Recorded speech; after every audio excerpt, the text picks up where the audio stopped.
Daniel पुस्तक 3 अध्याय। अग्निकुंड मध्यकु युवक मानकु निक्षेप।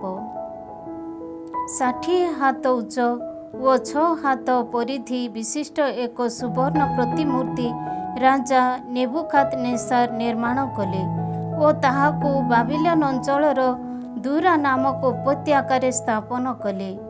तत्परे तांको द्वारा निर्मित प्रतिमूर्तिर प्रतिष्ठा पाई प्रमुख सेनाधिपति, राजप्रतिनिधि, राज्यपाल, परिषद सदस्य, कोषाध्यक्ष, न्यायाधीश, नियमज्ञ व अंचल गुड़िकर समस्त कर्मचारी मानकु डाकी आनिबा पाई राजा नेबुखादनेस्सार लोक पठाइले।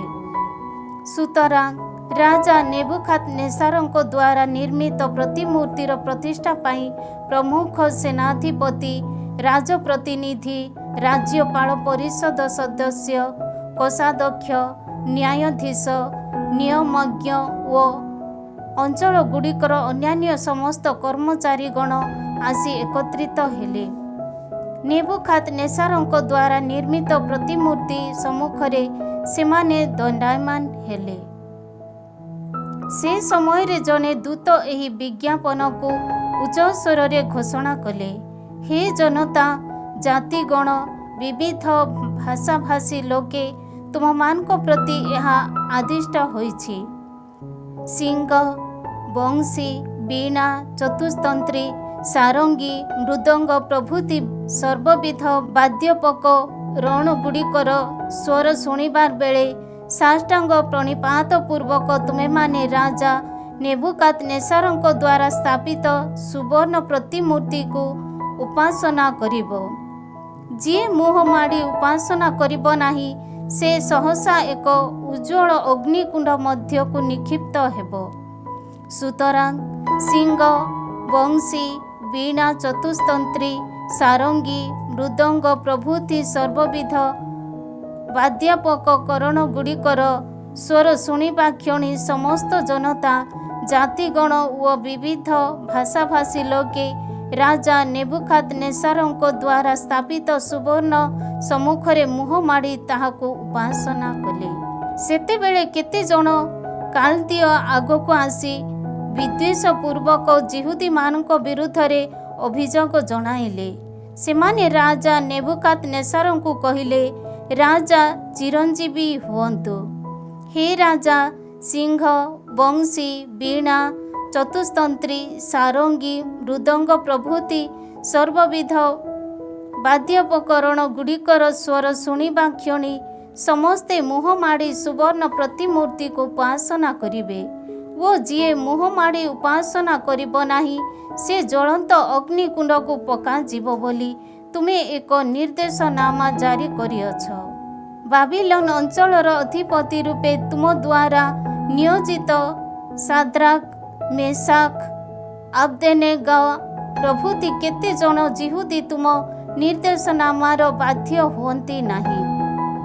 सेमाने तुम देव मानक सेवा करन्ति नाही किंबा तुम द्वारा स्थापित सुवर्ण प्रतिमूर्ति को उपासना करन्ति नाही। सेतेबेले नेबुखादनेस्सार क्रोधान्वित होई साद्राक, मेसाक व अबदेनेगोଙ୍କୁ डाकिबा पाई आदेश देले।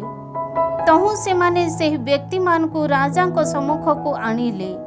नेबुखादनेस्सार सेमानकु पचारिले, हे साद्राक, मेसाक व अबदेनेगो, मु शुणिबाकु पाइछि जे तुमे माने मोर देवमानकु सेवा करुनाह वो मो द्वारा स्थापित सुवर्ण प्रतिमूर्ति को उपासना करुनाह। यह कौन सत्य? सिंह, बंशी, वीणा, चतुस्तंत्री, सारंगी, मृदंग प्रभृति वाद्योपकरण गुड़िकर स्वर शुणिबा बेले तुमे माने जदि मुह माड़ी मो द्वारा स्थापित प्रतिमूर्ति को उपासना करिबा पाई प्रस्तुत थाओ तेबे तुममानक मंगल हेबो। किंतु तुमे माने जदि उपासना न कर तेबे तुमे माने सहसा ज्वलंत अग्निकुंड मध्य को निक्षिप्त हेबो। मो हस्तरु तुममानकु रक्षा करिबा पाई केउ देव अछि? उत्तर रे साद्राक, मेसाक व अबदेनेगो राजा को कहिले, हे नेबुखादनेस्सार, ଏହି ବିଷୟରେ ତୁମକୁ କୌଣସି ଉତ୍ତର ଦେବା ପାଇଁ ଆମ ପକ୍ଷରେ ଅନାବଶ୍ୟକ। ହେ ରାଜା, ଯାହାଙ୍କର ଆମେ ସେବା କରୁ ତାହାଙ୍କର ଯଦି ଇଚ୍ଛା ଥାଏ ତେବେ ସେହି ଆମ ଈଶ୍ୱର ଆମକୁ ଜ୍ୱଳନ୍ତ ଅଗ୍ନିକୁଣ୍ଡରୁ ରକ୍ଷା କରିବା ପାଇଁ ସକ୍ଷମ ଅଟନ୍ତି।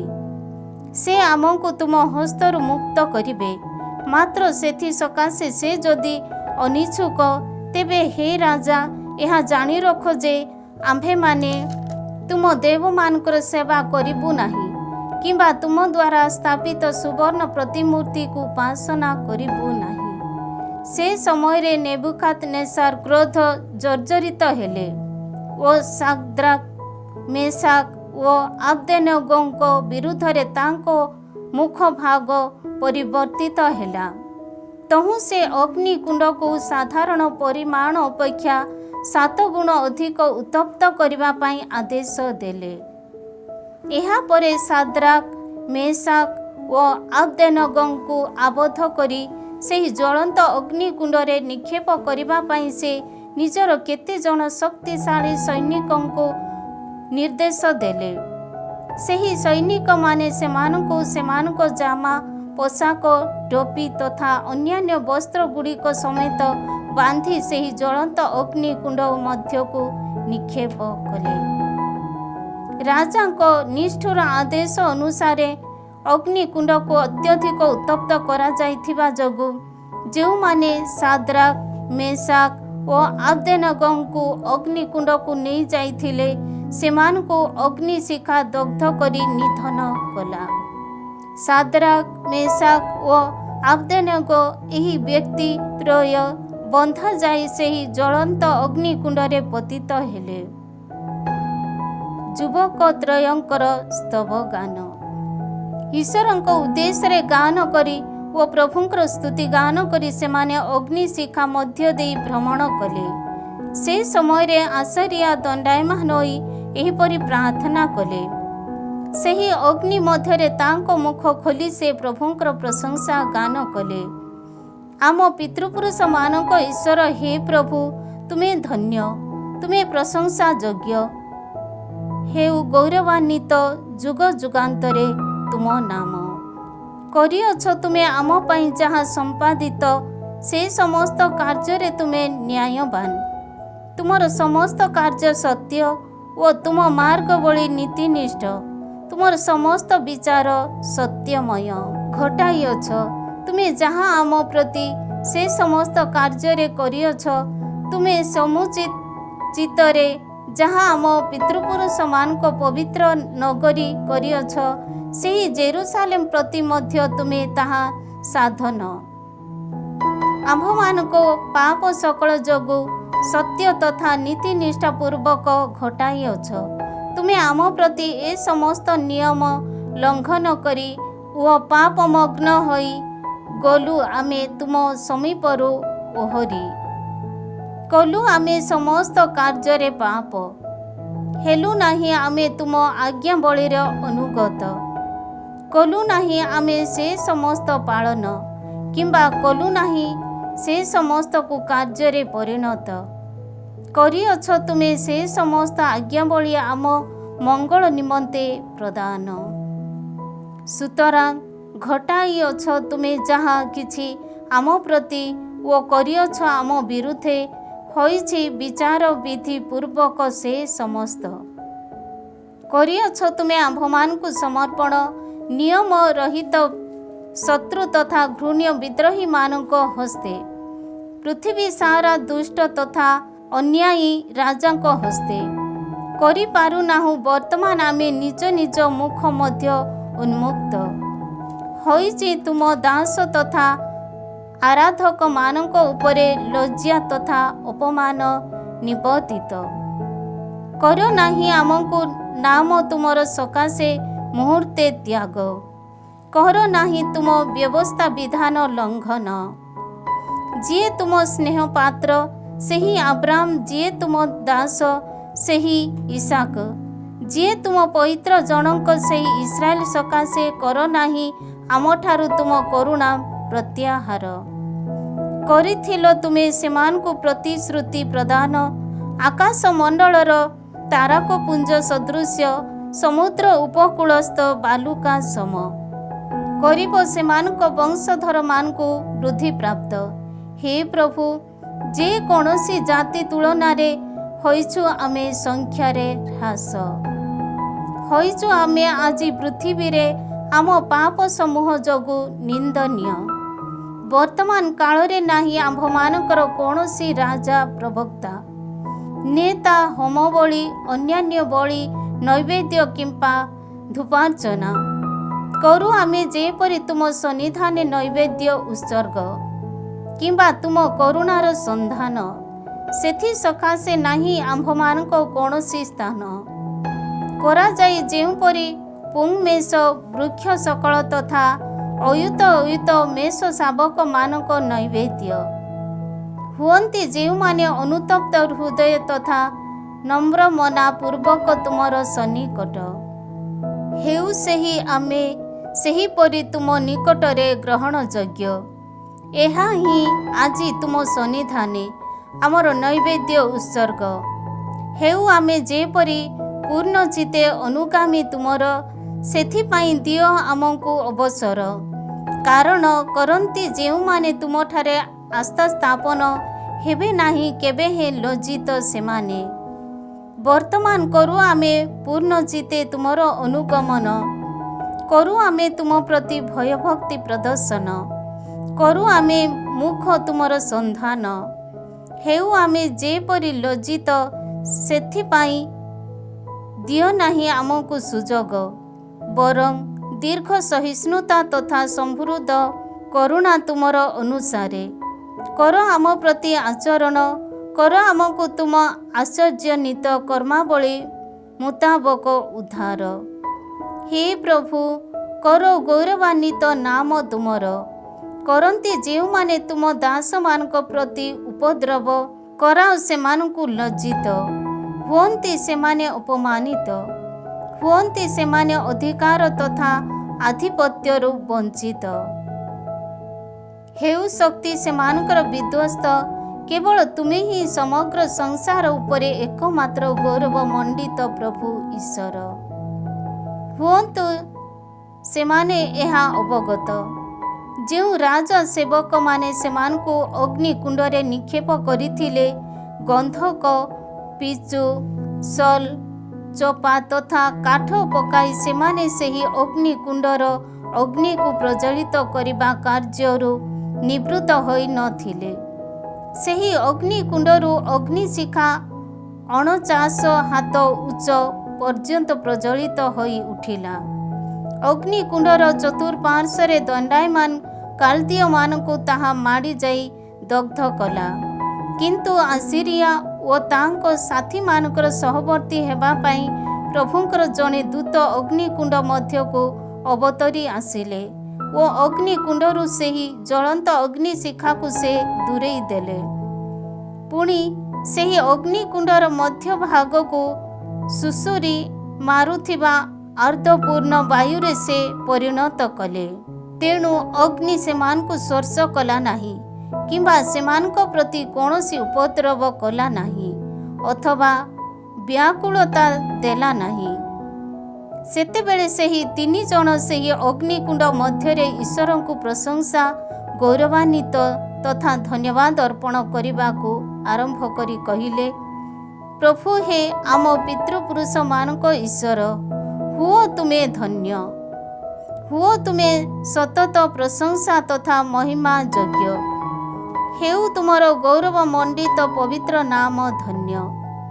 ହୁଅ ତୁମେ ସତତ ସର୍ବସ୍ୱରରେ ସର୍ବପେକ୍ଷା ପ୍ରଶଂସିତ ତଥା ଗୌରବାନ୍ୱିତ। ତୁମର ପବିତ୍ର ମହିମାପୂର୍ଣ୍ଣ ଆଳୟରେ ହୁଅ ତୁମେ ଧନ୍ୟ।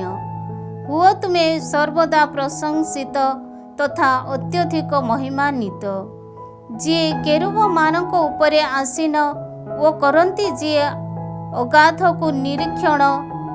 ହୁଅ ସେହି ତୁମେ ଧନ୍ୟ। ହୁଅ ତୁମେ ସତତ ପ୍ରଶଂସିତ ତଥା ଅତ୍ୟଧିକ ମହିମାନ୍ୱିତ। ହୁଅ ରାଜକୀୟ ସିଂହାସନରେ ଆସୀନ ତୁମେ ଧନ୍ୟ।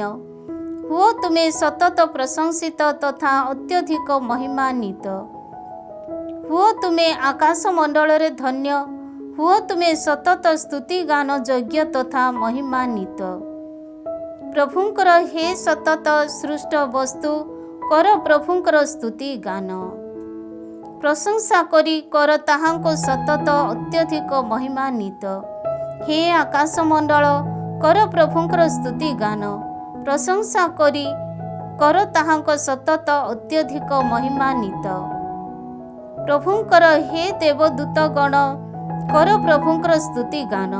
प्रशंसा करी कर ताहांको सतत अत्यधिक महिमान्वित।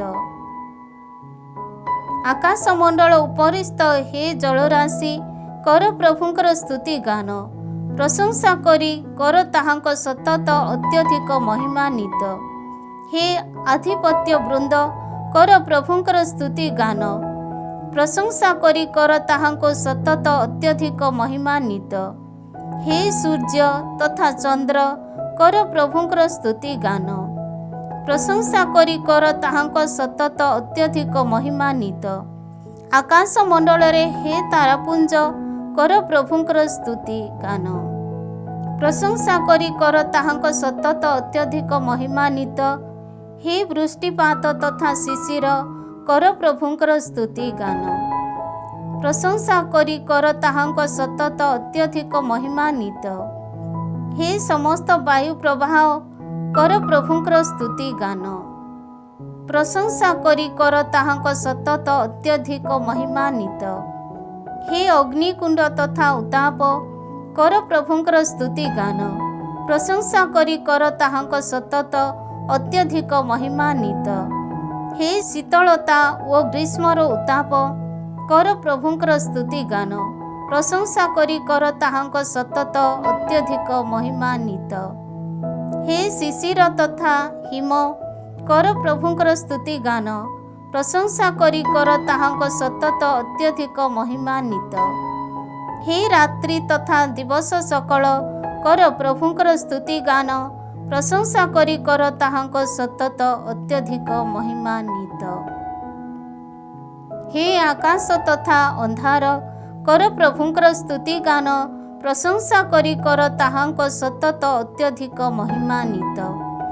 हे बरफ तथा शीत कर प्रभुंकर स्तुति गान। प्रशंसा करी कर ताहांको सतत अत्यधिक महिमान्वित। हे निहार तथा हिम कर प्रभुंकर स्तुति गान। प्रशंसा करी कर ताहांको सतत अत्यधिक महिमान्वित। हे विद्युत झलक तथा मेघमाला कर प्रभुंकर स्तुति गान। प्रशंसा करी कर ताहांको सतत अत्यधिक महिमान्वित। करु धराधाम प्रभुंकर स्तुति गान। करु प्रशंसा पूर्वक ताहांको सतत अत्यधिक महिमान्वित। हे पर्वत तथा पहाड़ समूह कर प्रभुंकर स्तुति गान। प्रशंसा करी कर ताहांको सतत अत्यधिक महिमान्वित। पृथ्वी रे वृद्धि प्राप्त हे वस्तु सकल कर प्रभुंकर स्तुति गान। प्रशंसा करी कर ताहांको सतत अत्यधिक महिमान्वित। हे समुद्र तथा नदी सकल कर प्रभुंकर स्तुति गान। प्रशंसा करी कर ताहांको सतत अत्यधिक महिमान्वित। हे तिमी माछ तथा अन्य समस्त जलजीवी कर प्रभुंकर स्तुति गान। प्रशंसा करी कर ताहांको सतत अत्यधिक महिमान्वित।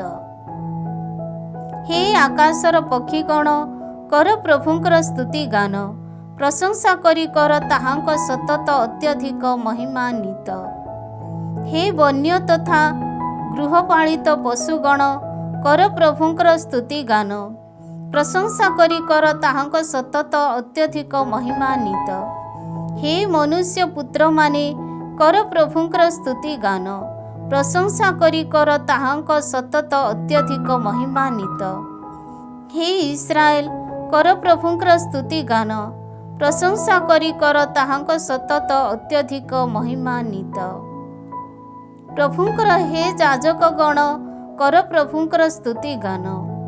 प्रशंसा करी कर ताहांको सतत अत्यधिक महिमान्वित। हे प्रभु दास माने कर प्रभुंकर स्तुति गान। प्रशंसा करी कर ताहांक सतत अत्यधिक महिमान्वित। हे अशरीर तथा नीतिनिष्ठ मानक आत्मागण कर प्रभुंकर स्तुति गान। प्रशंसा करी कर ताहांक सतत अत्यधिक महिमान्वित। हे सतजन नम्रचित नीतिनिष्ठ लोके कर प्रभुंकर स्तुति गान। प्रशंसा करी कर ताहांक सतत अत्यधिक महिमान्वित। हे हानामिया आसारिया ओ मिसाएल कर प्रभुंकर स्तुति गान। प्रशंसा करी कर ताहांक सतत अत्यधिक महिमान्वित। कारण करिअछ से आमको पाताल कबलरू उद्धार करिअछि।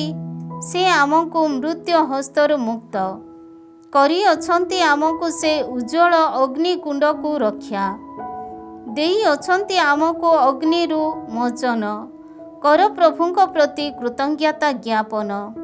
कारण अटन्ति से उत्तम। कारण करुणा ताहांकर अटे चिरंतन।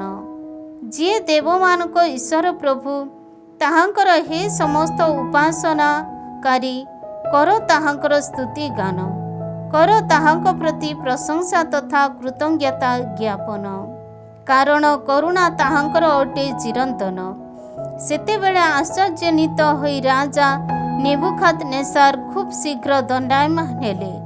तांको उपदेष्टा मानंकु से कहिले, आमे कोण 3 जनकु बांधी अग्नि रे निक्षेप करिनाहु।